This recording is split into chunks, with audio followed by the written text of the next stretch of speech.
ಕರ್ನಾಟಕ ಸರ್ಕಾರಕ್ಕೆ ಕರ್ನಾಟಕ ಸರ್ಕಾರಕ್ಕೆ ಎರಡು ಸಲ ಮನವಿ ಕೊಡಬೇಕು, ಎರಡು ಸಲ ಬರಬೇಕು.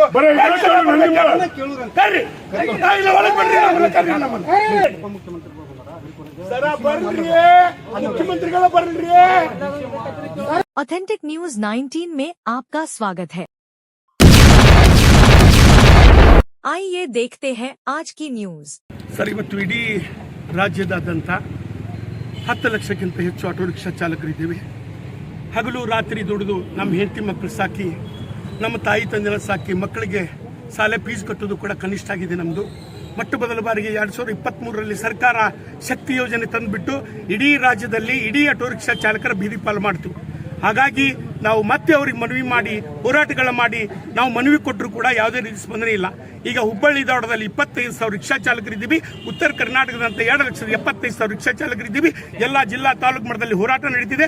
ಓಲಾ, ಊಬರ್, ಯಾತ್ರಿ, ಜುಗ್ನು, ರೆಪಿಡೋ ಇವ ಟೋಟ್ಲಿ ಅನ್ಲೀಗಲಿ ದಂಧೆ ಮಾಡ್ತಾರೆ. ಹೆಣ್ಣು ಮಕ್ಕಳು ರೇಪ್ ಆಗ್ತಿದ್ದಾರೆ, ಎಲ್ಲಿ ಬೇಕಾದ್ರೆ ಸಾಯಿಸಿದ್ದಾರೆ. ಆಕ್ಸಿಡೆಂಟ್ ಆದ್ರೆ ಅವ್ರಿಗೆ ಇನ್ಸೂರೆನ್ಸ್ ಕ್ಲೇಮ್ ಆಗುದಿಲ್ಲ. ಸರ್ಕಾರ ಹೇಳ್ತದೆ ನಾವು ಯಾವುದೇ ರೀತಿ ಅನುಮತಿ ಕೊಟ್ಟಿಲ್ಲ ಅಂತೇಳಿ. ಅದು ಹೇಳ್ತಿದ್ದಾರೆ ನಮ್ಮ ಮಾನ್ಯ ರಾಮಲಿಂಗಪ್ಪ ಸಾಹೇಬರಿಗೆ. ಅವ್ರ ಮೇಲೆ ನನಗೆ ಅಭಿಮಾನ ಇದೆ. ಅವ್ರೇನ್ ಹೇಳ್ತಿದ್ದಾರೆ, ಜಿಲ್ಲಾ ಆಡಳಿತಕ್ಕೆ ಒಪ್ಪಿಸಿದೀವಿ, ಜಿಲ್ಲಾ ಆಡಳಿತನೇ ಇದನ್ನ ಬಂದ್ ಮಾಡ್ತದ, ಜಿಲ್ಲಾಡಳಿತ ಕೈ ಕೊಟ್ಟಿದೀವಿ ಅಂತ ಹೇಳ್ತಿದ್ದಾರೆ.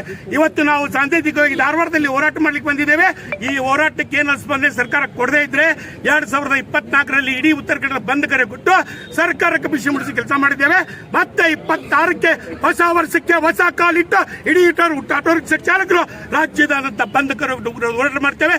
ಅದೇನಾದ್ರೂ ಆಟೋ ರಿಕ್ಷಾ ಚಾಲಕರ ಕುಟುಂಬ ಏನಾದ್ರು ಆದ್ರೆ ಹೊಣೆ, ಅದೇನಾದ್ರೂ ಆದ್ರೆ ಸರ್ಕಾರ ಹೊಣೆ ಅಂತ ನಮ್ಮ ಮಾಧ್ಯಮಕ್ಕೆ ವಿನಂತಿ ಮಾಡ್ತೇವೆ.